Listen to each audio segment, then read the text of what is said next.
সুপ্রভাত বন্ধুরা, আজ আমাদের ৭৮তম স্বাধীনতা দিবস। আজকের সকালটা একদমই আলাদা। আমাদের ফ্ল্যাটের ছাদে ফ্ল্যাগ হোস্টিংয়ের একটি আয়োজন করা হয়েছিল। বিকেলের দিকে আমি আর মানু রেডি হলাম, আর আমরা বেরিয়ে পড়লাম। আমরা তিনজনে বেরিয়ে পড়লাম একটু ঘুরু করতে।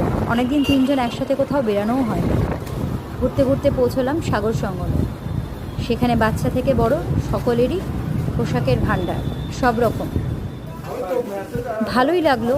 কিছু কেনাকাটা করলাম। করতে না করতে হঠাৎ আমার মানু মাম্মি মাম্মি বলে ডেকে উঠলো। ব্যাস, যেমন বলা তেমন কাজ। তার খিদে পেয়ে গেছে, বুঝতেই হবে। মাম্মি মাম্মি বলা মানে তার একটা আদরের ডাক, মানে তার বায়না। তার বায়না ছিল চকলেট কেক। যেমন ভাবা তেমন কাজ। তাকে তার ফেভারিট চকলেট কেক খাওয়ানো হলো। আর আমরাই বা বাদ যাই কেন বলো বন্ধুরা? রাতে রাইস আর চিলি চিকেন দিয়ে আমরাও আমাদের ডিনারটা শেষ করলাম।